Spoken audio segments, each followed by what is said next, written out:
Hello, greetings, and welcome back to Shoot, Punch, Kick, where three veteran detectives just days away from retirement meet up to talk about violent movies from the 80s and 90s. I'm Dash, joined as always by Carlos and Telly. The fuck is up, guys? Chilling, man. Happy New Year. Greetings and salutations. What seems to be your boggle. Today, we're thawing out the 1993 sci-fi action movie Demolition Man, directed by Marco Brambilla. Brambilla. Yeah. Oh, that guy. Yeah. Oh, yeah. Starring.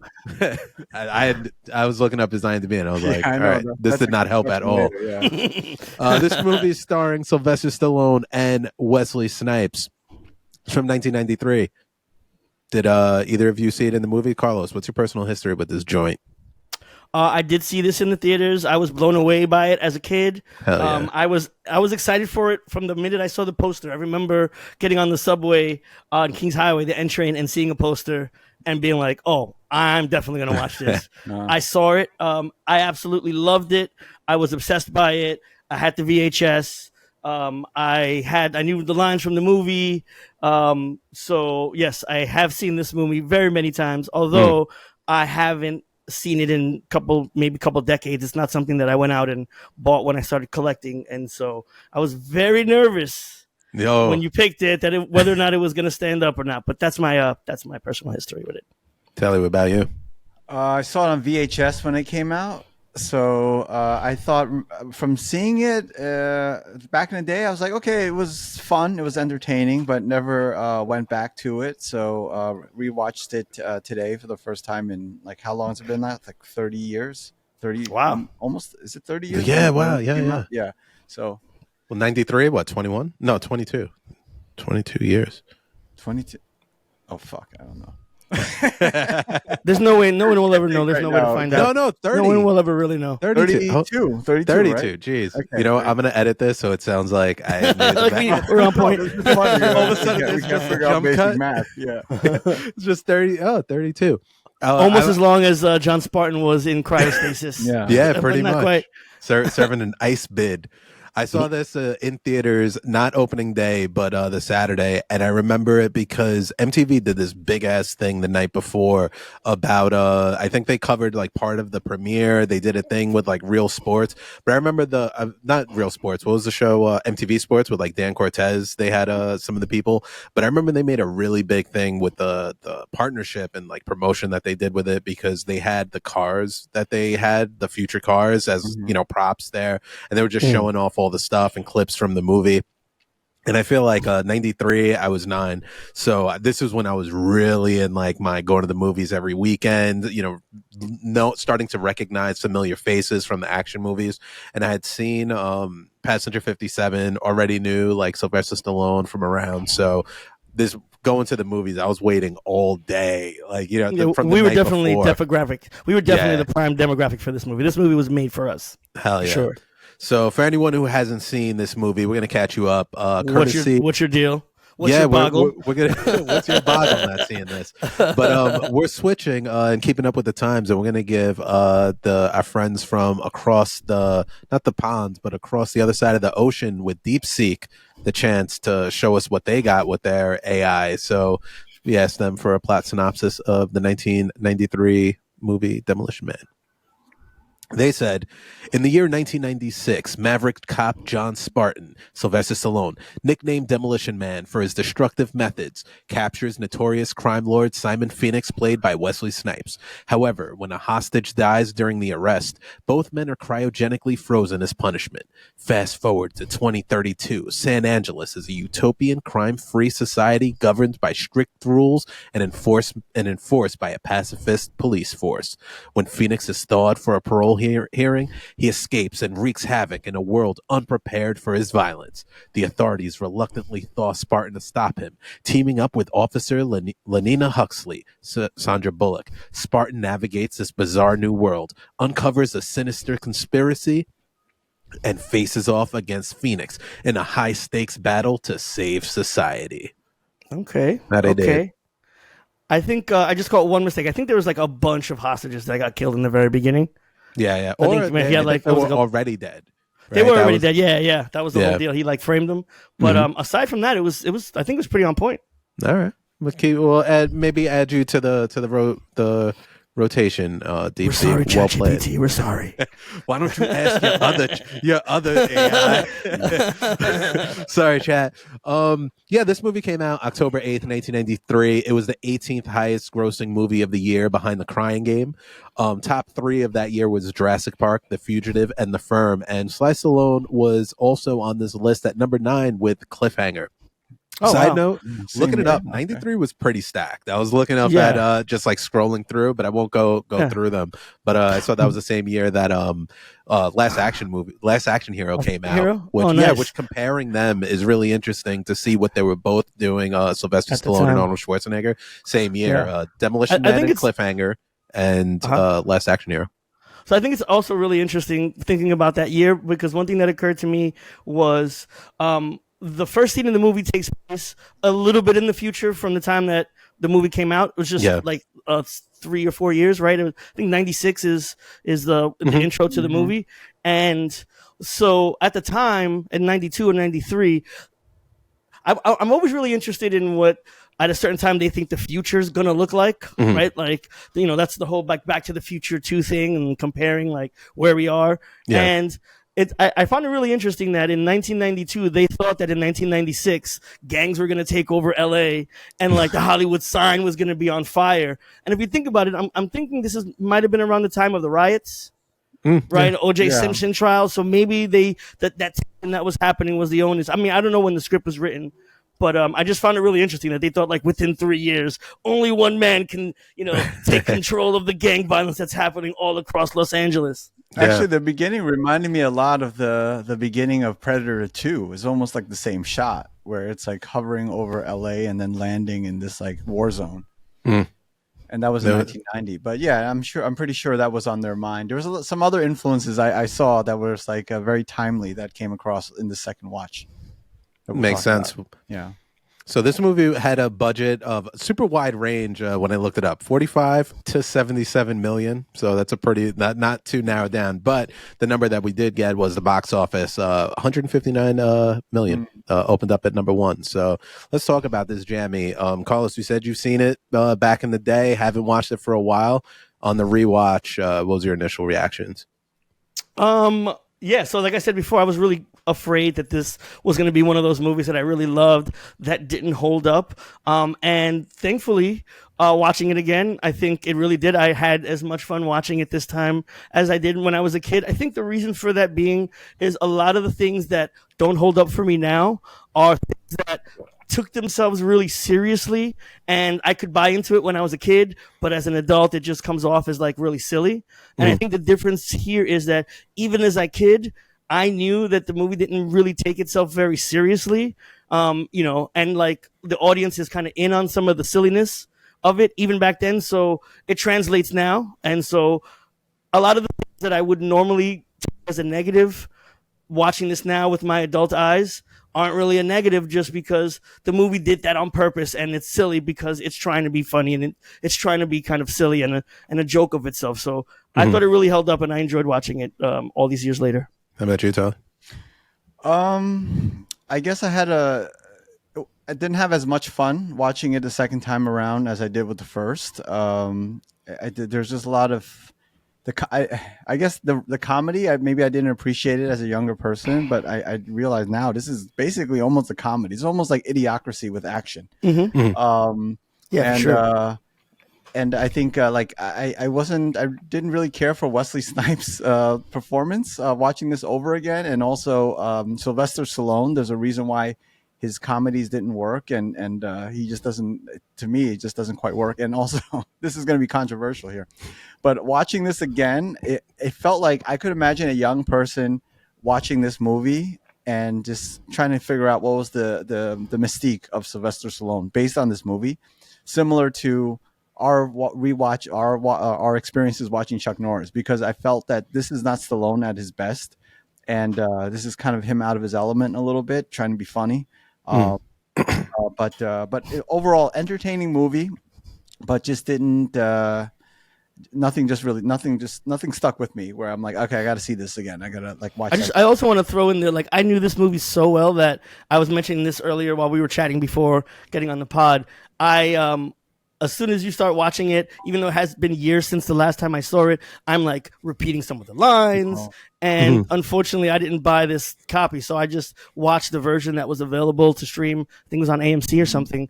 And I even noticed a couple of scenes that were taken out of the edit for this version that, like, you know, was sad. And it's just funny to me that, like, again, I haven't seen this movie. I don't know what I had for lunch last Thursday, but I like remember specific scenes from this movie that I missed when I caught it again and noticed that they weren't going to be in it. Like, I really know this movie, and it was like well-worn comfort clothes. Like, I just I fell right back into it.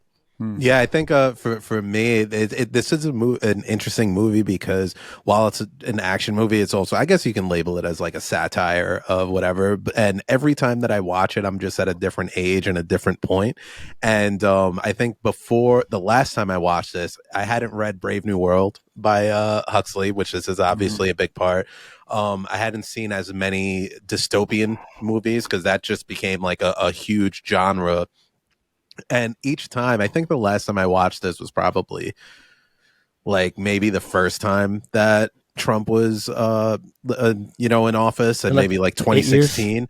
And it was, I remember at the time, it was just coming from a place of like, you know, this is what the most PC society looks like. And each time that you watch it, there's like, who are the people that are like taking the rights and, you know, doing the free speech and stuff like that. So it's just a different commentary each time. And I find it really interesting that, you know, sometimes you could be watching it and you'd be like, oh yeah, this is the rights overreach. And other times you're like, man, the liberals are crazy on this one. And I just think it's like fun in the way that it's presented, because it just has these things that I just feel like every time I watch it, they're like, the seeds are there for this movie at all times, where you're like, you know, there was no, like, you watch this movie at one point, there's no social media, right? And then you see social media, and then, you know, we all have like the debates with like free speech, and then you watch this movie, you can't curse, you know, you have like all these issues. And I think that while being fantastic, it does just kind of always grab at these like kind of core American things and explore these ideas. And I think that they do it in a funny manner that's not like overly like, you're not watching this and this is I hate George, but, you know, I think it's like kind of just silly, and everybody's like a caricature of each other. And the thing that I do like about it is with watching it that I took away was like, I feel like I'd watch this with anybody, you know, like I don't feel like it's one of those movies that's like punching aside. I think it's just kind of pointing to the ridiculousness of a scenario. And I had fun with it, you know, coming off of an election year and, you know, a pandemic and all this stuff. And to Carlos's point, when I was watching it, it was just like, what seems to be your bog? Like, it was just what's your boggle? I got right back into it. But yeah, this movie was written by a couple of people, Peter M. Lenkov, Robert Renault, and Daniel Waters, obviously based on Brave New World. They even have Lelina Huxley as a shout out to Aldous Huxley, has the, you know, Captain America, Frozen in Time, Encino Man. And I mean, Encino Man. Yeah, I don't know if it was based on this. That might have come out after. But I think for me, the right at the beginning, this movie grabbed me with the flying over the Hollywood sign, whole place is on fire. Sylvester Stallone is in the cockpit, sending Maniac to catch one, has like some good one-liners. And the thing that I loved was he jumps out of the plane and with, you know, the rappelling with the rope, and he just yells, "Phoenix!" Yeah, that's awesome. Well, you know, that intro is also really funny to me. Watching it this time, and I never caught this before, but that intro, I was getting serious Batman vibes. I was getting like Tim Burton Batman vibes, and I'm not sure if it was for the music. It was all the strings and some of the way the things were choreographed. And I guess we'll talk about it maybe a little bit later. But I really, once I had that context in my head as I'm watching through the movie, his portrayal of Phoenix came off real super villainy. The way he's like laughing kind of hysterically all the time, the little quips and the one-liners, like later on in the movie when he thaws out his homeboys, like the way they're all sitting around. None of them New York motherfuckers. They're too tight, right? And throughout the whole movie, I was definitely getting real. Anytime they interacted, Stallone and Snipes, I got a real Batman and Joker kind of vibe. And I'm not sure if it's just the movie, the quips, but it takes a whole different turn when you think of, in Wesley Snipes' head, he's a method actor. I really think that in his head, he was like thinking comic book supervillain. I thought he was channeling Eddie Murphy, but we'll get to that later. Light your ass on fire. Yeah. I think the whole like beginning part of so like the backstory of that opening is that Phoenix declared his own kingdom in South Central LA, and people just wouldn't go there. So like the mailman didn't go, but the bus drivers went, and he decided to just like keep them. And I think to your point, like the thing that reminded me of Batman is just how like fight scenes happen with Sylvester Stallone. You know how like Batman, they would have like a goon who's like, doing the shit with the knives, and then like does a spin kick like all in front of him, and then Batman just punches him in the face. It had a lot of that kind of energy. You're gonna regret this for the rest of your life. All 2 minutes of it. Yeah, there was a lot of that, and I don't know, this movie I thought was so like it does make sense that it came out the same year as Last Action Hero, because I felt like it was very self-aware of. These aren't like cops, I felt like, in the future. They're action stars in the future in this like pacifist society. But I think like they did this in Broken Arrow, and you can kind of get a sense of where my appreciation of writing comes from. The foreshadowing, he says, I'd lose my head if it wasn't attached to me, and it's Sylvester Stallone's like, I'll keep that in mind, to later that being how he dies at the end. I don't know, that shit always sticks with me, but that's a short part of the 90s part. He gets Sylvester Stallone gets basically blamed for the death of all these hostages. He gets cryogenically frozen, and he's thawed out. And I thought that this was like probably the part that I remember the most, because it gives you so much of the world building there, and the fish out of water, and it's like the real basis of the whole rest of the movie. The 3 seashells, no cursing. There's a building that gets spray painted is called Ethical Plaza. The culture shock is just crazy. What'd you guys think of this introduction to, I think it's like 2032 San Andreas?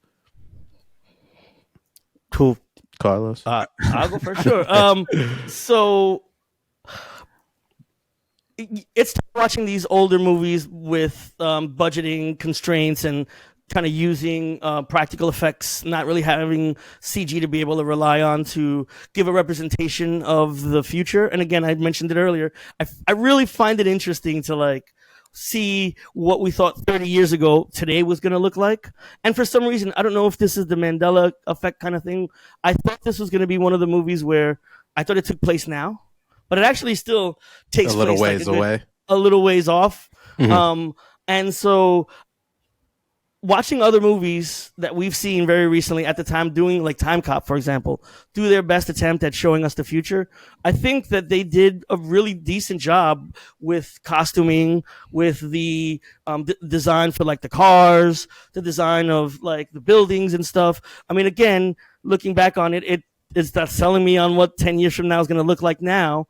But considering when it came out and budgetary constraints, also considering some of its contemporaries and the way they managed to do it, I think it did a decent job. But again, I also recognize that I've got some rose-tinted glasses here, and some of the stuff that's kitschy, like the car that turns into a cannoli.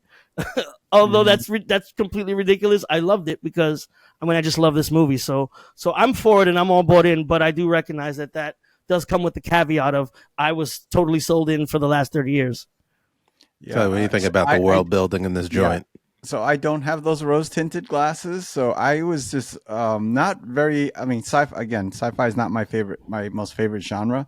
So, but overall, I just wasn't impressed with the world that they created of the future. I didn't think there was a lot of thought into it, put into it. It felt very generic, and just the way it was represented, it just looked like sort of generic sci-fi future movie with like people wearing uniforms and funny looking buildings. What I was amused by was Sandra Bullock being like this kind of fan of the Fanboy. 20th century, and when you go into the apartment, you see like this representation of those decades. But I felt like this movie represented the 90s so much because of the this is like a time capsule of 90s action filmmaking, pre CGI, the CRT television sets and everything. So I just didn't feel like it sort of offered any sort of vision of the future that we haven't seen already before on like a syndicated Saturday TV show. Mm-hmm. Yeah, I think it's funny what you say. Oh, I'm sorry. No, go ahead. I was gonna say it's funny that you said about Sandra Bullock's apartment. She's so enamored with the 90s or whatever, and that when you do a little bit too much, like you're trying to go for a vibe and you like overdo it, because I think now there's a big push for like 80s stuff in common pop culture, like Stranger Things, and whenever you see representations that are supposed to be what the 80s look like, it's just so over the top. It's like just crazy, like that. I'm thinking about that color that you used to see like on the soda cups in the pizzeria with the like green spray paint and like the red stripes and like that just being everywhere. Where it was like, that was a thing that existed back then. But then, like if you actually look at what things were, I'm thinking like the '80s Wendy's outside area where you could eat and everything is brown and everything is dusty, right? Like it's funny to very Roy Rogers-y. Yeah. That's a common meme that's kind of going around right now. It's like what the 80s look like in movies, what the 80s actually look like. And then it's funny that this is like represented by Sandra Bullock's apartment being like exactly that. So with they didn't do too much to present the future kind of in the way like Time Cop went a little overboard where they were just like everything's like voice automated. This one I thought was pretty like grounded where it didn't go too overboard. It was like most of the future stuff was brought to you by like the interface of the computers. They have like hands things, but yeah, definitely those uniforms were crazy that they were wearing. But during this part, I think a lot of the world building that they give you of the future came through with the humor of Sylvester Stallone, because you get a lot of information based on he thinks something's okay, and through that you find out that it's not. So that's like generally how you find out about the 3 seashells. You find out about Wesley Snipes needing a gun and stuff like that. I thought that the comedy for some of these really held up for me, especially with him like needing to take a shit and then he's just cursing and even like little stuff Rob Schneider. Like I thought that it was well Schneider. Thought of when with like little stuff. So they take the idea that you can't curse anymore, and then he sees his boy from back in the day and he starts cursing at him, and you're like, why are they cursing at each other if they're friends? And I thought some of that stuff, while it's like it wasn't the joke, I thought that the world kind of leaned into it. And I don't know, I thought a lot of the humor with especially coming off of some really big comedy bombs with Sylvester Stallone, and I mean so much of his stuff was like dead ass, like Cobra, some of the things. Tango and Cash was terrible comedy. I thought with Don't this Shoot 'Em My one, Mama Shoot. Yeah. I thought with this one I could see like the kind of the comedy chops that like Arnold Schwarzenegger had, and not, I wouldn't say like Kindergarten Cop, but maybe like a True Lies ish. Carlos, how did you feel about some of the comedy parts, especially for that opening moment? Because I feel like in that, when he first gets thawed out is when he's really a big part of all the comedy in the movie. I mean, so yeah, it's all really ham-fisted and corny, but I love it, right? Like, he grabs a television off the floor and goes, "Phoenix, you're on TV," as he swings it and hits him, right? Like Simon Says bleed. Like, yes, that's terrible, but it's also fantastic. Yeah. So, you know what I mean? Like, I understand that it's silly and not really funny, but the fact that it's not funny is what makes it so goddamn funny for me. So again, I bought in 100%, and I know that a lot of this stuff doesn't land. And if it was a movie that took itself more seriously, then that would be terrible. But again, I feel like the stuff that's corny lands because it knows it's corny, and I don't know. I just feel like the audience, us as audience members, are in on the joke. So Telly, before you said it like it wasn't, do you think it was like a Sylvester Stallone thing, or like was it bigger and more of a script thing or a movie thing? The comedy? Yeah, I think Stallone just can't. I mean, it's it's a fact. Stallone can't do comedy. That's why like Oscar didn't work. That's why Stop Where My Mom Will Shoot didn't work, and he went back to action movies. And I just quickly looked up his filmography, and yeah, this film came after his sort of comeback into straight action movies with Cliffhanger. So that's why watching this again, I was very surprised at how much of a comedy it is. You could easily just call this an action comedy, even though it wasn't represented like that in the marketing, as we see with like the poster behind Carlos's head. But yeah, the comedy just didn't. I mean, it was like cute. The ideas were cute. I appreciate some of the writing and especially Taco Bell commentary, like you mentioned. But in terms of like the jokes and the actors delivering the jokes, I don't think I ever laughed once. I was just like, oh, that's a cute idea. That's funny. Like, and the one comedian on the cast does not tell a single joke. Yes, like Rob Schneider. I was going to say Dennis Leary. Oh, Dennis. Okay, we'll get into him. I forgot he was a comedian. But yeah, I think Stallone, just comedy isn't his strong suit, and I just didn't laugh at anything that he was like reacting to or anything. I still want to find out the mystery of the 3 seashells. Well, it's easy. You just scrape the shit off your ass with the. Is that? And then just put it back. Is that how like it's like you ever use a spatula. Did you try putting it up and sticking it up your ass? Spatula, you have to get off. You scrape it up and use another spatula to get the, a spoon. That's far more civilized. I like it. I like how confident Telly is. Like he feels like if he was, he's like, I got this. I can figure it out. I'll figure it out. Yeah. I mean, that's a way. I feel like if you do it wrong, though, you can't undo it. Like that's right. You need to be sure that you're doing it the right way. Yeah. I think for me, it's like anytime I think about like I don't know, this movie I thought did a better job than most of really pairing. Like this movie seemed appropriate to have the hero and villain on the cover, where I feel like a lot of movies, it's like the hero, obviously you put him there, and the villain's always like an afterthought. And I thought that Wesley Snipes was having fun at the beginning. I thought it was cool. Like and I think because it leans into just trying to be an action movie. Before you see Wesley Snipes' face at the beginning, he grabs a knife and it has like a skull on the knife. Like you can tell it's going to be that kind of movie, and they set it up just over the top, fucking striped pants, like hair's out of control. But I really thought that he really set up what he's going to be for the rest of the movie when they thaw him out, and he's just like reciting everything in Spanish. He's singing to the camera. He's just super over the top with everything, and I love giggles. And I love the fact that he goes to fucks up all the scientists, gets his gun, and just the action is always rooted in the story to a degree of, he wants a gun, and where do they meet up? At a museum, and you have these two fossils meeting at the Hall of Violence. And this movie is not subtle at all, but I think in terms of like 1993 action blockbuster of looking back, I like that overtness of it, and I thought that was a pretty cool meeting. What'd you think of their first interaction together? Not because they did fight earlier in the movie, but like their actual fight, because it did come off of Wesley Snipes beating up all those cops. What'd you guys think about some of the action, especially early and middle into the movie? I mean, I think the ability of the fact that Wesley Snipes is actual martial artist added a great deal to the action sequences in the film. We've already seen what's happened, especially when you have American films trying to mimic actions, from like other parts of the world.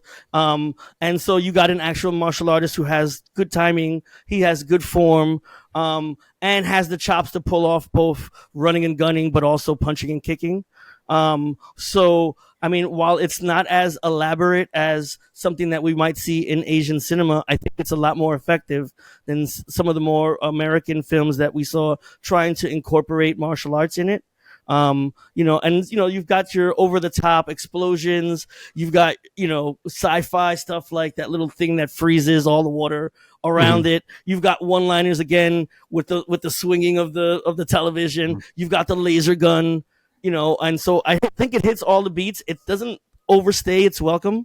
And so I think it does everything I wanted to see it do for just the amount of time I wanted to see it done for. I think the chemistry between the two of them is really well. And again, I just can't get past this whole superhero thing just because I gotta look, is the music isn't done by the same guy who did Man, is it? I don't know what it is. No, Danny They were doing Elfman. yeah, something about the strings usually, and you seeing him do some of these bombastic jumps, these slow motion jumps out of the way. I don't know. I enjoyed it, and I think Wesley Snipes is also good at being quippy during the sequences. So, I mean, all in all, I'm sold on them for an American film. I remember in my memory of the film, I remember there being more action than there is. And watching it again, I was like, oh, there's there's a couple of action scenes, but this is not really like a wall to wall action movie. And Wesley Snipes, it almost seems like it's like a side plot. This is more about a fish out of water kind of story, and Wesley Snipes is there just to help the movie like come to a conclusion. But I definitely got a lot of vibes, John Woo vibes in the shootouts, and this is like during that period when that influence was coming into Hollywood, and double fisted guns, the slow motion, the glass breaking everywhere. But I thought I was underwhelmed by like the first confrontation after they were thawed out in the museum. It's just the Hall of Violence. It's just a one-on-one thing, and then because John Woo was in my head, I was just thinking if this was a John Woo movie, they would have added just random people that Wesley Snipes would have just been shooting like as collateral damage. And it was just like one guy going after another guy. They're both the stars of the movie. No one's going to die because it's only halfway through the film. So I thought it just kind of lessened the impact of that scene, and it just kind of ends. And maybe that's because of the director, and he's not really an action guy. But yeah, it was just felt the action scenes were kind of, they were there. The thing that I found the most impressive was the explosion in the very beginning of the movie. The old school, just demolishing the building. I think I also want to throw in a note that I noticed on this watch that was cool too. Is the first fight scene. Stallone is basically fucking up Snipes, and then it's in the second one now that Snipes has learned the martial arts through the training that he got while he was in cryo, that all of a sudden Snipes can beat him hand to hand, and you see Stallone surprised kind of by it too, like holy shit. Did you ever see like it's like a Bruce Lee meme where it's like he kicked the dude so fast that he didn't even wait, did it happen? You know what I'm saying? And you get that surprise like, oh, did I just get kicked in the face? Yeah. Right. And I just thought that was a neat little detail that I didn't notice the initial viewings. Well, I just looked up off topic. The orchestrator for the movie he didn't do Batman because that was like Danny Elfman, but he did do the music for Batman Forever, and so the vibes I think are definitely there. And also too, like again, what I said earlier, I'm not sure if the moment that I'm talking about where the guy's doing all the knife stuff is Keaton or Kilmer, because I feel like they do that as well in Batman Keaton. Forever, and that's the one I probably seen. And Indiana Jones too. Like, yeah. Oh yeah, Indiana that's right. Jones. Yeah, same thing. Definitely. So what do you guys think about the overall like plot of they're trying to this guy Cocteau's trying to set up the perfect society, and so he's like, what would help? There's this one guy I want to kill. Let me thaw out the biggest maniac, and I like that the police scanner calls him maniac.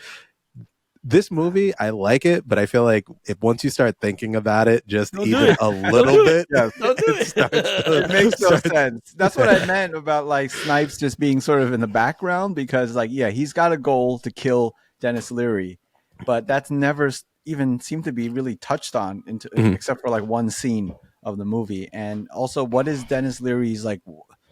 What's the threat? Like, what's he gonna do? Make people smell like garbage and have barbecues? Like, what's he gonna do to society? Yeah. And Dennis Leary, he was just being early 90s Dennis Leary. He wasn't basically barely acting, but yeah, that part that's obviously just that's just kind of there, and it doesn't quite make a lot of sense. And also just the ending when Stallone joins forces with Dennis Leary, it's people, and I guess that was supposed to have some kind of impact, but I didn't. It was the rat burger. And what the hell was going on? Maybe it was a rat burger. Yeah, they're gonna open up.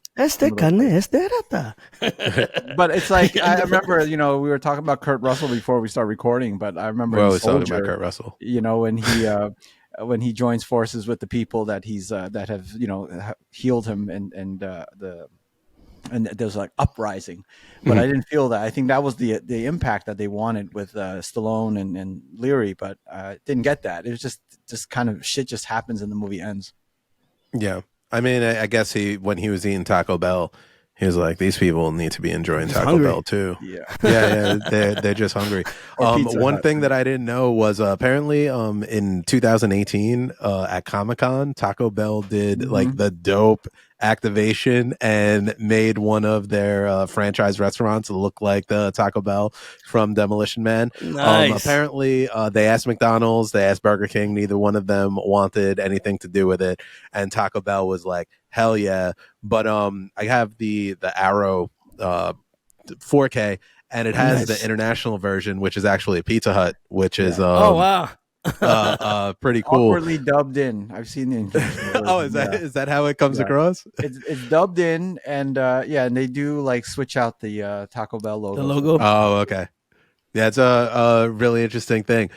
I think for me, where the movie starts to lose me a bit is when it gets to the rebels. Like, I feel like that was the first time where I start to feel like the budget starts coming in, because all the other stuff, like movies in the future, like I think one of the best future movies at the time was RoboCop. They have a thing in TV tropes. They call it 5 minutes in the future. It's like they don't really fully describe the future, and there's only like very small incremental changes where they assume like you're still going to be using telephones. You're still going to dress like a normal human being. Like nothing's going to be too far out. But with this one, where it's, mostly just like a couple updated cars and wardrobe stuff, I felt like once you got underneath of like this fake city, you start to feel like you're on set a little bit. And my one issue that I have with dystopian movies is usually the cost effect analysis is usually off. So they're like, there's no wars, there's no violence, and people are like, I want to be able to curse though, so I'll live I'll eat rats and shit like that. And it's like, all right, I'm ready to die on this hill. Yeah, that seems a little extreme. And I think for a movie that kind of loses itself when you start to think about it, it draws attention to looking for the flaws in the system, and once it got there, I was like, I don't know, you're kind of losing me with this. Come on, man. Like, also though, at the end of the day, you're looking for logic in Demolition Man. Like, I don't even think the director or the writers, any of them, gave that a second thought. You know what I'm saying? Like, if you've lost the focus if you're watching this movie thinking about does this make sense? Which is too bad, because I wish they had given it more thought. Because like RoboCop, for example, like you bring that up, that's that's an action movie, but there is a lot of commentary and thought about like what the future potentially looks like. And this movie, that they weren't concerned with that at all. So, but the comedy didn't do it for me, and the action didn't quite do it for me. So. I think RoboCop comparison's a little different too. I mean, what's the what was the rating for this? I don't think this was an R movie, right? Yeah, it's definitely was an R. Was it? Because I'm getting come on, they had virtual reality sex. This is a virtual reality sex scene, sir. I mean, yeah, but it's not an R in the same way that RoboCop is an R. Mm-hmm. Right, like you're not seeing like did you see blood at all? Yeah, they kicked this dude's head off. Wesley Snipes, and it shattered into with no blood. And he took the guy's eyes out. I mean, there was a little bit. It was an R, but I think it's softer R than RoboCop. Obviously, I just don't know if it's a fair comparison. I think. No, I think just for me, in terms of it, is like I think about like the runtime of it and what part of that is introducing something that's like kind of taking me out of it. And I think like when you're starting to establish, and again, like I'm not trying to overthink it, but they're establishing like the rebels, and now you're in it. You know what I mean? Like, how much time are we spending? Does any of this make sense?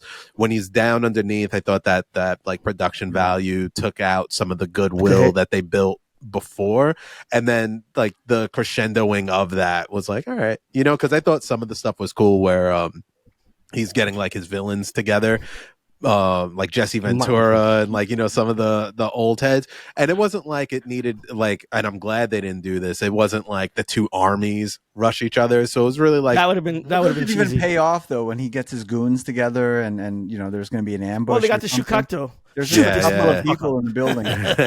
Yeah. Illuminate.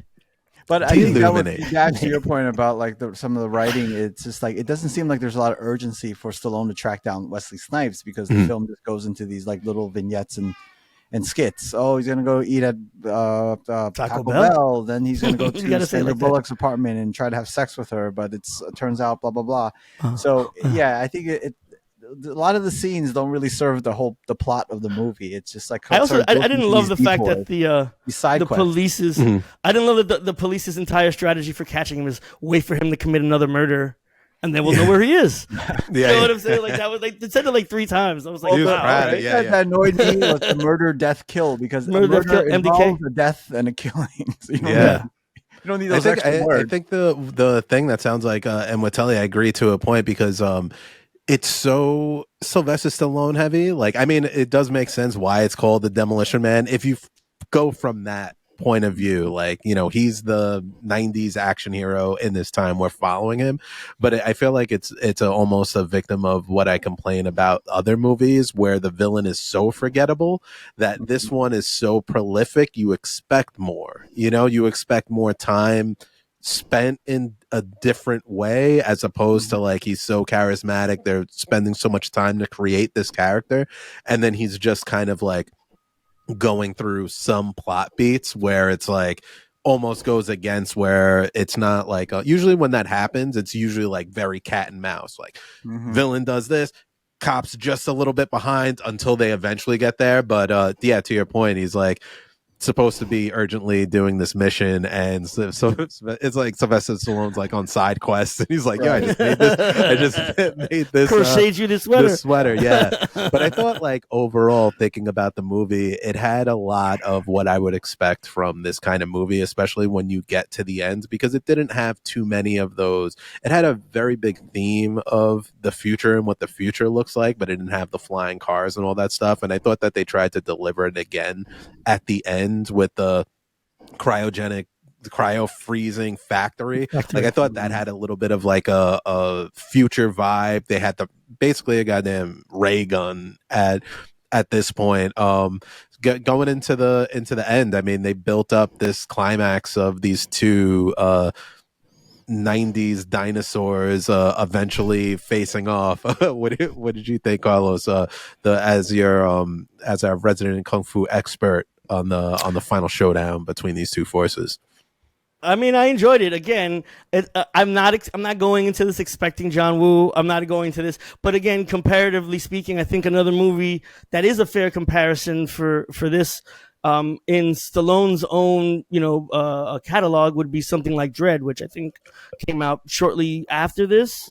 And, again, that one had, probably a little bit bigger budget for like CG or animatronics. I think they were, using robots and stuff. This was just two dudes, punching each other, shooting each other, and avoiding, cryogenically freezing liquid. Also, I think there was a foreshadowing because I think the way he wound up killing him at the end was similar to the scene that happened in the Hall of Violence. By the way, using the Diablo font. I don't know if you noticed the Hall of Violence was using the Diablo font, where he jumps up on something and then I think he had the glow stick or whatever it was, and he said Simon Says. And then he freeze the floor. Simon Says. Yeah. So and he did kind of the same thing, I think, in the final sequence where he smashed that blue thing. And he's freeze. That he like his head. And he also said the head. He's like, oh, what did he say at the beginning? Like, you almost made me lose my head or some shit like that. Yeah. I'll lose my head if it wasn't attached. Wasn't attached. Yeah. So I mean, again, I'm not gonna hold it up in the annals of greatest fight scenes, but for it was exactly what I was expecting based on what I had already seen in the movie, and I thought it was serviceable, more than serviceable. I enjoyed it. I don't think it was great, but I had fun. Mm-hmm. Yeah, the ending I just felt was really abrupt because it's building up to this conclusion with these two guys finally facing off, right? Knock down, drag out, and watching it, you realize, okay, Stallone, he's just a puncher, and Wesley Snipes can do all these things, but there's obviously like a mismatch there. So there's only so much you could do with them, with their characters, and not even just the actors physically.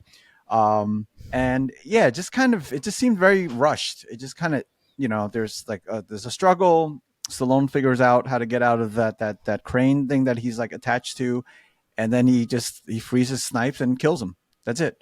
Yeah, it just didn't have the scale. It looked like, I don't know if they ran out of money or they ran out of shooting days or whatever. But yeah, I was expecting more at the end because I remembered there being more in when I first saw it. But it was just like, oh, it's over. He just kills Wesley Snipes just like that. Yeah, I think building up to that last scene, they're like thawing out all these guys, and I think if you haven't seen it for a while, you're like, oh shit, like the first hour and like 10 minutes of the movie is two guys from the past just wreaking havoc, and he's like, yo, let's get 10 more of the baddest dudes. So you're like, oh shit, this is probably gonna get crazy, and they're defeated pretty fast. And even like Sandra Bullock, who's like starting to come into her own, like, sorry, it was true, and also, who knew she was a fucking martial artist herself? You saw some of them kicks she was doing. She should have sent her ass to take out Phoenix instead of Stallone. Without powers combined, we could fuck this motherfucker up.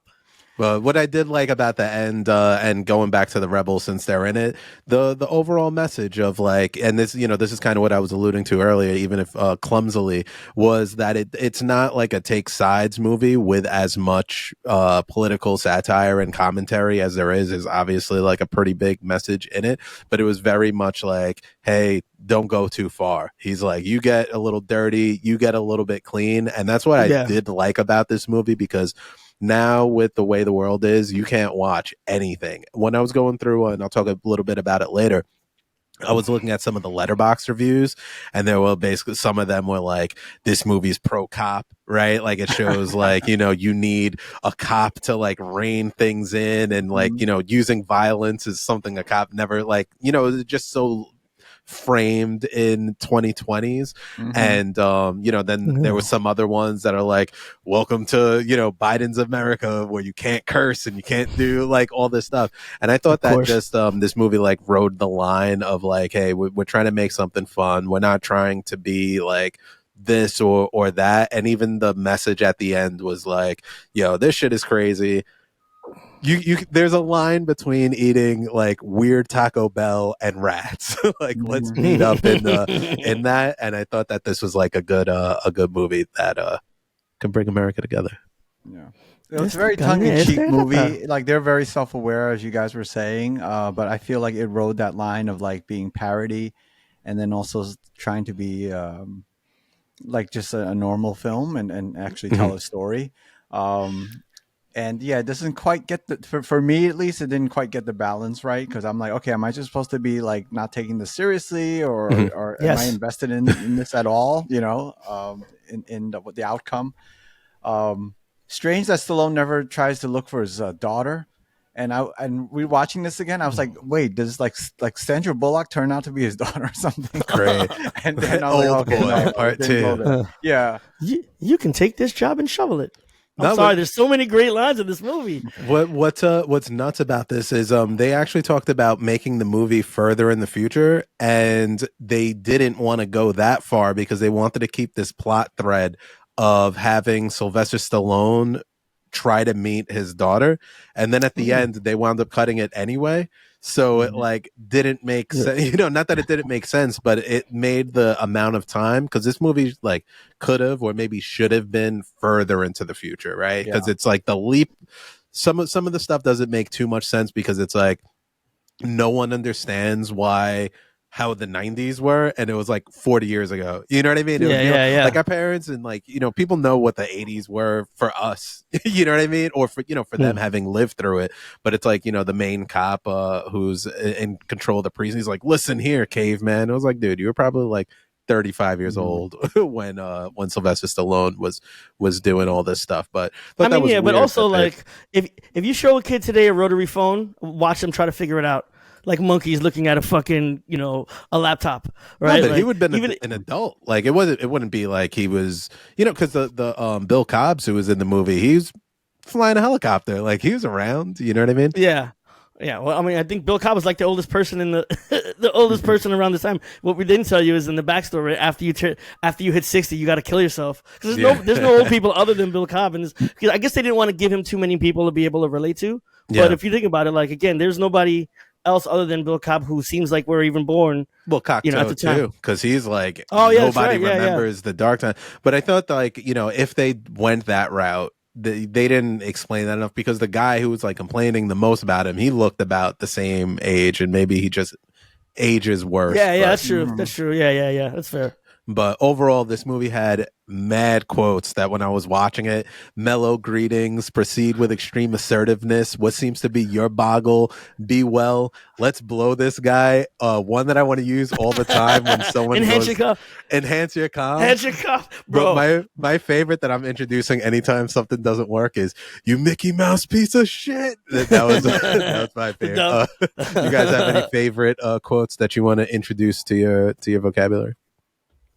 I mean, again, I think if you like enhance your calm so much, go into your living room and try to say that to your wife and see what happens. Good luck. Because I tell you what, the calm will not be enhanced at all. I like mellow greetings is always a good one. I like even not whole phrases, but I think Sandra Bullock keeps on throwing in joy, the joy way. Little things like that. I really enjoyed and found heartening. Really cute. Mm-hmm. And also, you're on TV. Yeah, you gotta put you're on TV on that one. Well, you just gotta beat people with a flat screen. That's all. But this movie, Peter Lankov wrote this script while listening to Sting's Demolition Man on repeat due to a broken tape player. Talk about a blast from the past. The three seashells joke came from Waters, one of the writers, calling a friend for ideas while he was in the bathroom about like what they would use and certain stuff. And he saw a bag of seashells, like those kind of like bathroom decorations that people have. Yeah. And suggested them, and I guess gave no context to how they work. And I want to know. I thought that was like a really cool just like backstory of that. But in terms of the cast and performances, Steven Seagal was first attached to star. Jean-Claude Van Damme was offered the villain role. That would have made this very, very different. Terrible. Telly, what do you think of the world where Steven Seagal is the Demolition Man? No, Steven Seagal's not funny either, but I thought maybe Van Damme in the Stallone role might have worked, because Van Damme does Bewildered better. He does that well, as that's one of his the tools in his toolkit. And I thought it might have come off funnier because with Time Cop and everything. But yeah, Seagal, no, not Seagal. I don't know, but I would have been a very different movie. Yeah, definitely. And Jean-Claude Van Damme as Simon Phoenix would have been nuts too, right? Simon Says. Yeah. Try to do it with the accent. Yeah. Simon Says, but you don't understand him because of his accent. Yeah, because also, but Van Damme doesn't quite work as a villain. Like even in Expendables 2, I didn't care for his performance, but. You know what is nuts though? I saw Expendables 2 in Times Square, the same theater that we saw Prosecutor. And when he did when he does the jumping spin kick, the audience was cheering like crazy. You would have thought like Al Bundy just walked in. It was awesome. Thought it was cool that people got this. But let's keep talking about the cast a little bit. I felt like we pretty much talked a good amount about Sylvester Stallone. But where would you put this, Telly, in terms of the comedy? This or Tango and Cash? This had a better supporting. This had a better. For Stallone alone, I think he was. It's pretty much even. I mean, maybe this is like a quarter of a step above that. Crazy because he's trying too hard in Tango and Cash, but he had a better supporting cast, I think, in this one to help him with the humor. I think you're completely wrong, Telly. And let me explain to you why. I think the reason for it. I mean, I think this is much better comedy wise for Stallone, and I think it's because it's a shorter leap, right? Because his comedy in this is the fish out of water, but how would a grizzled police officer handle the future that's soft? Whereas in Tango and Cash, he's trying to come off as this like stockbroking, a suit and tie police officer. So you're already not buying that, and then that character that you already don't buy, trying to make jokes that aren't funny. Whereas at least in this instance, he's not making that leap into the suit and tie guy.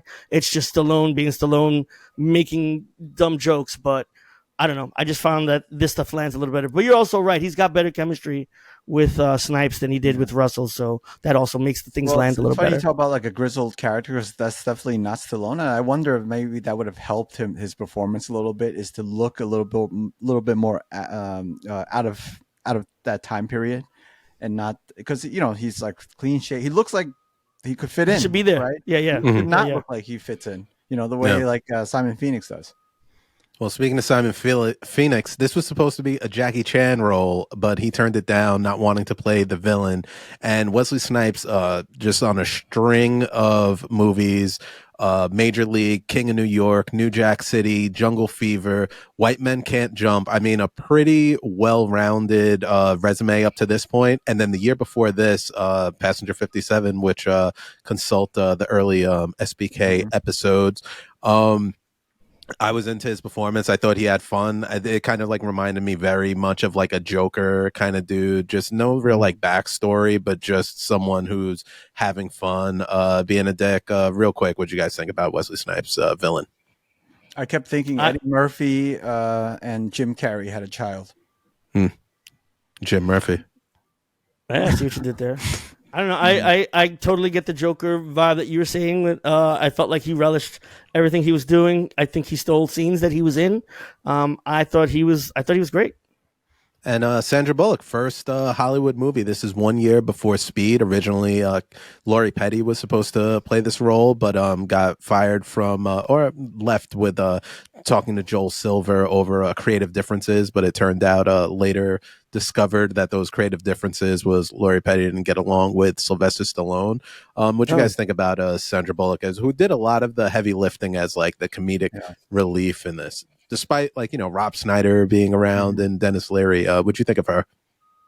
She was good for what she needed to do. Like she was the sidekick, but didn't get annoying. I guess her charm and charisma carried her through, but not a remarkable role for her. But I thought what was interesting though, watching this again, there is a line in the movie where she says, "While you were sleeping." And then 2 years later, she makes a film called with the same name. So I thought that was, and I looked it up just to make sure. I was like, oh, I thought that was an in-joke, but it's not. It was just called it. Yeah. I thought Sandra Bullock was great in it.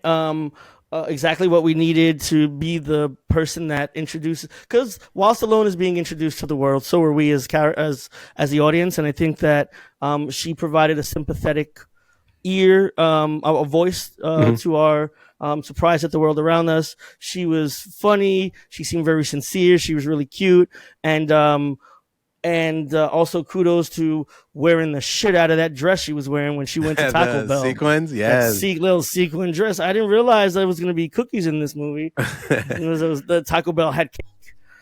And rounding out the rest of the supporting cast, you got Bill Cobbs, Rob Schneider, Jesse Ventura cameo, Benjamin Bratt, Dennis Leary, and my boy who is like probably my favorite supporting Glenn Shaddix, I believe is how you say his name, from Beetlejuice.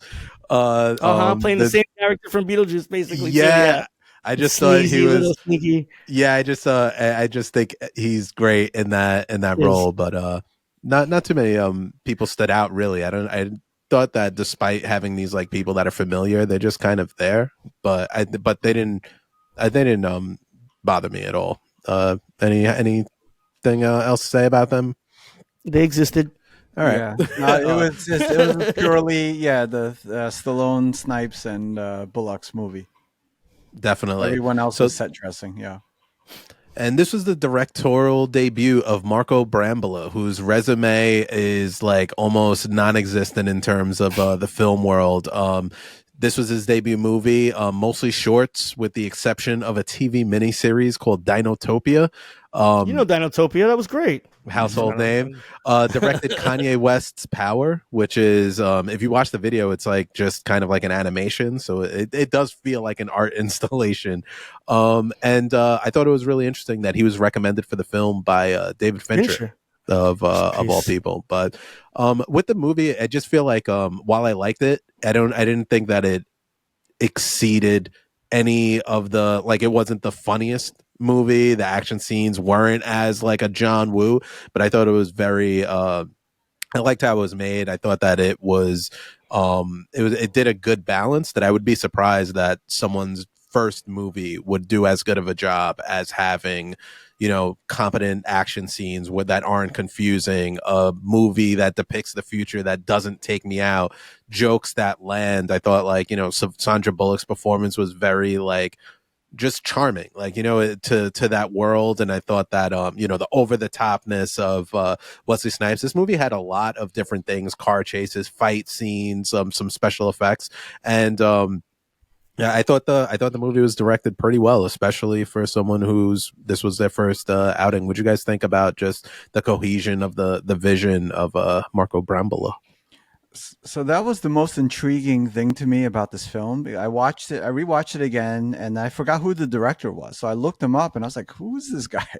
You know. And then I searched him, and I realized, like, I don't think he's made a feature film since Demolition Man.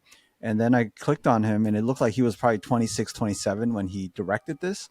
And knowing Stallone's history, and I wonder if he was just a puppet director.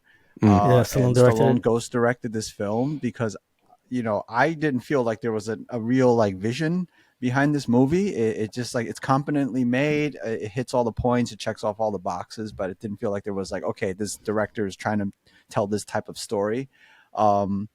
And I wonder that's probably the reason why he hasn't made a film since then, because, like, as you guys were saying, this was a big movie, a part of Stallone's mini comeback at that time. It was a big box office hit, and it's bizarre to just go from that to making just short films for the next 30 years. Yeah. What do you think, Carlos? I mean, I don't know if it's a compliment or not, but I can say that during the watch of this movie and also previous watches of the movie, one thing that never entered my mind for a second was the director. Right? I didn't even think about direction for a second, and I'm not sure if that's a good or a bad thing, but I mean, I don't know. So for me, like, when I was looking back at the movie, just thinking about, like, what my favorite scene was, I kind of wish that I feel like if this movie came out now, you would get, like, a spin-off, like the Simon Phoenix origin story. But I really liked my favorite scene was probably the beginning of the whole thing, where that was like a 90s action movie, like the cop there. I'm tired of you doing this Demolition Man shit. His name is John Spartan, and I just thought the top was so over the top. And my favorite part was definitely him just jumping out the helicopter, going Phoenix. Carlos, what was your favorite scene in this? Oh, I thought you were actually going to steal mine. My favorite scene was not in the very beginning, but again, it always seems to go back to, like, how do we tell the audience this guy is a badass? And in this version for this movie, it was like a clip reel that Sandra Bullock watches all these years later, right? And that, you know, again, it's that scene at the very end where I guess he's just saved this little girl. He's got her on the shoulder, and the reporter's like, "Hey, do you think it really made sense to destroy an entire, you know, strip mall to save one little girl?" And the little girl goes, "Fuck you, lady." That's my favorite scene of the movie. Nice. What about you, Telly? Yeah, no, my favorite scene is the opening too, with Stallone up on the helicopter, jumping into the, you know, by himself. It just felt this is if you prompted AI, write me an 80s action movie, 80s, 90s action movie scene where the main character is introduced. This is what it would be. This is what it would come up with. And actually, I was getting some hard-boiled vibes. The John Woo film, when even the gunshots sounded like John Woo gunshots. So yeah, I thought the opening was, like, in terms of action, was the strongest part of the movie in terms of action. So it kind of went downhill, the quality of the action from there. But yeah, that was my favorite part. Did you guys notice also? Did you guys notice also they were doing some really weird things with the music during some of the action sequences, like in that hall of violence? There'd be like no music, then you'd hear like a turntable, turntable scratch. Yeah. Then there was like a little a sound in the background, and then I don't know. He's doing some interesting things with the music in the score, which didn't really hit, but it was interesting, I think. Yeah, but it's funny when, like, at the time, like, once you mentioned that, I'm like, oh yeah, I know exactly what you're talking about. But yeah, this movie debuted at #1, inspired Dennis Rodman to dye his hair, which is something that Phoenix? They would go on. I don't know if this is the one, but I'm gonna say that this movie kind of called VR adult movies and made it a thing, because it had kind of not the same interface, but I'm gonna give it props to that. I thought never it was get the interesting. video cats. Now that we have FaceTime, I have never ever once gotten an accidental nude FaceTime. Yeah. Which I really thought that FaceTime, once it became available, was going to be the means that everybody communicated, and here we are in that future. But if I get offended if somebody tries to give me an unsolicited FaceTime call, like I will get mad at you. I feel like no movie addressed that. No movie assumed that we would just text everyone. Yeah. I feel like every sci-fi movie was like, they didn't type to each other. That's crazy. One thing I thought was really interesting, that this movie had a resurgence with people talking about it during COVID because of the whole no toilet paper and no shaking hands stuff. So people were kind of feeling like this movie called that made it a little bit ahead of its time. Called it. And in 2022, Sylvester Stallone reflected positively on the movie. He said, I always enjoyed the movie. It was a great action film, wonderfully directed by Marco Brambola, and the writers were way ahead of their time. And I think to the satire part, I could see someone having that point of view. But while we've been talking about it for a while, let's hear what the streets let's hear what the critics thought. Rotten Tomatoes gave this movie a 64%, with the audience score not being too far off. It was 67%. IMDb 7.2 out of 10, and Letterboxd a respectable 3.3 out of 5. Critics initially dismissed the film for being confusing, but fans latched on to its stylish action, memorable quotes, and unique premise. Gene Siskel found the film amusing, but disliked the action sequences, gave it a thumbs down. Friend of the show, Roger Ebert, enjoyed the film's satirical edge and thought the action was solid. He gave it a thumbs up.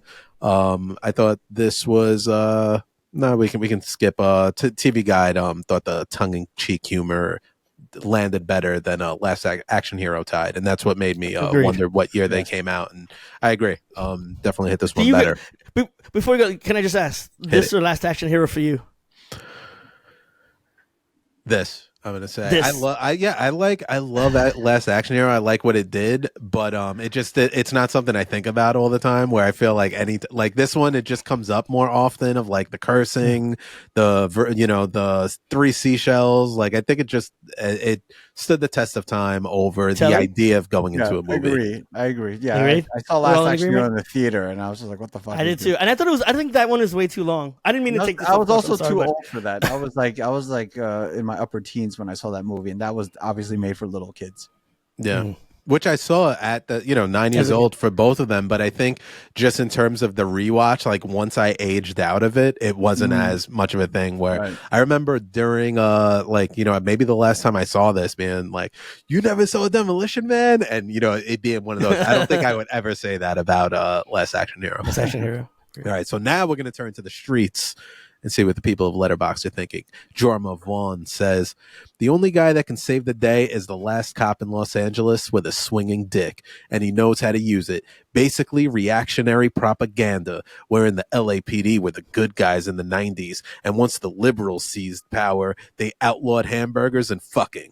The worst part is, I don't think it was even trying to engage in politics. I think this is just what they thought was cool. Half a star. I don't disagree with him, but for that reason, I give it the opposite direction review. I just love that. That's once awesome. The liberals seized power, they outlawed hamburgers. That's a take.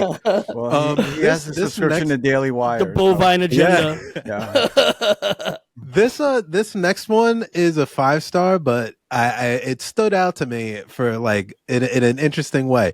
Danny says, my dad introduced me to this movie. He said this was his favorite movie. Safe to say, this is now my favorite movie. 5 stars.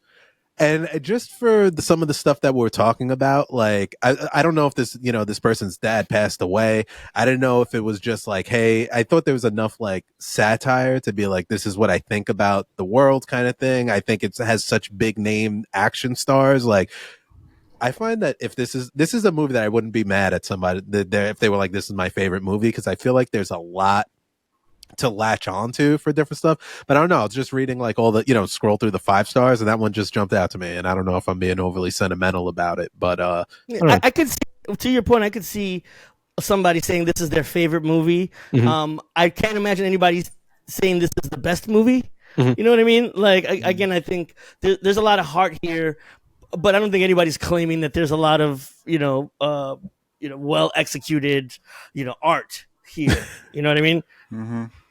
Well, Danny begs to differ, sir, and so does her dad. So let's go into the rating where we judge these movies and put a number to what we thought. So I'll kick things off. This movie, I've watched it not too consistently, but I've seen it throughout the years. And like I said, every time I watch it, the world is a little different. I'm a little different, and my reception of the movie is a little different. Overall, love it. For me, the lull point is once they start going into the underground stuff. But when I thought about it, and I'm just like, oh man, remember this part? Remember this? The language, the jokes landed for me. I'm going to give this movie 4 credits for violation of the verbal morality statute out of 5. I just think it's a good time. I have no shame with recommending this movie to people, and just have had fun with it. So, Carlos, what did you think about this joint? Very much the same as you. I was very concerned going into this that I was not going to like this as much, and that it was going to do some damage to my childhood memories. However, watching it again, I felt back in love with it like I did when I was a kid, fully understanding all of the drawbacks and the things that aren't so great about the movie do still make me kind of love the movie. So today I'm going to be giving this movie 4 3 seashells out of 5. Mm.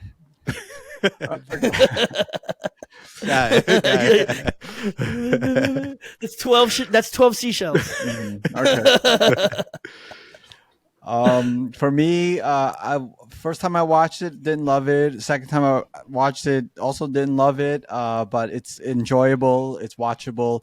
However, watching it again, I was like, if you cut this movie in half and you lean in and you turn it into 2 movies, one, you lean into the futuristic dystopian action, you get equilibrium, or if you lean into the satire, you get idiocracy. And I think I'd rather watch those 2 films than rewatch this again. But again, it's a watchable film. It's amusing. It's a time capsule of like 90s action cinema.